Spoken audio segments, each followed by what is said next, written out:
In the year 1893, as the gaslights flickered over the bustling streets of Chicago, the city stood as a beacon of progress and innovation. The world's Columbian Exposition drew millions, their eyes wide with wonder, gazing at the architectural marvels and technological advancements that stretched across Jackson Park.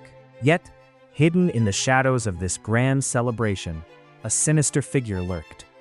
H. Holmes, a man whose name would become synonymous with terror. Born Herman Webster Mudgett, Holmes was a charismatic con artist who wove a web of deceit and murder that would earn him the chilling moniker of America's first serial killer. Amid the excitement and elegance of the World's Fair, Holmes constructed his own grotesque monument, a labyrinthine construction on West 63rd Street, later dubbed the Murder Castle. This three-story building, with its deceptive facades and sinister purpose, was designed with a meticulous cruelty that mirrored the dark corridors of Holmes's mind. The facade of this edifice was unassuming, yet behind its walls, there lay a maze of secret passages, trapdoors, and soundproof rooms. Blueprints revealed hidden staircases and corridors that led nowhere but to confusion and despair. Holmes, who claimed the title of a doctor, utilized his medical expertise not to heal, but to harm. Ingeniously installed gas pipes snaked through the castle's walls, allowing him to asphyxiate victims at his whim, while trapdoors and chutes provided a swift passage to the basement below, a chamber of horrors where bodies could be disposed of without a trace. The basement of the Murder Castle was a macabre workshop of death, filled with vats of acid, quicklime pits, and a crematorium. It was here that Holmes would carry out his most gruesome work, dismembering bodies and disposing of evidence with a cold efficiency that belied the brutality of his acts. The atmosphere was suffocating, the air thick with the scent of burning flesh and chemicals, a stark contrast to the lively fairgrounds above. Holmes's charm and magnetic personality allowed him to lure in victims with ease. He presented himself as a prosperous businessman, offering employment or lodging to those who were drawn to the fair.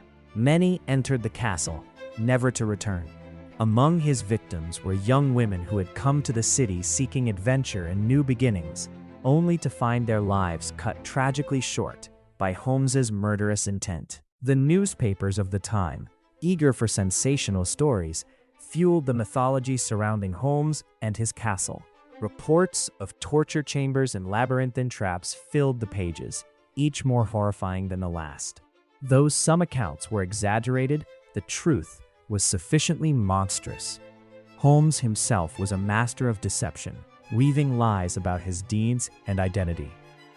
He even boasted of a body count as high as 200. His confessions were a tangled web of truth and fabrication, a testament to his perverse delight in manipulation.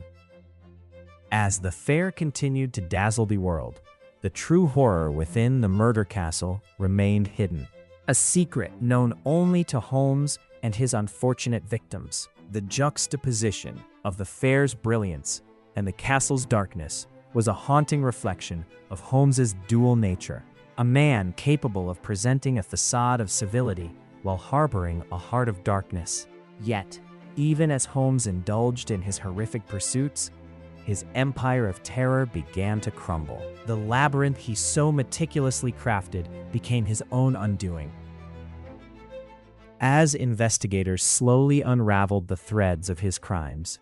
But before the full extent of his atrocities could be revealed, Holmes fled the city, leaving behind a trail of mystery and death. Despite the chaos he left in his wake, the allure of the world's Columbian Exposition prevailed, a symbol of human achievement and potential. But for those who knew of the horrors hidden within the Murder Castle, the shadow of H. Holmes would linger long after the fair closed its gates. A chilling reminder of the evil that had once thrived in the heart of Chicago. And as investigators followed the trail of deceit, they would soon discover that Holmes's capacity for murder extended far beyond the walls of his castle.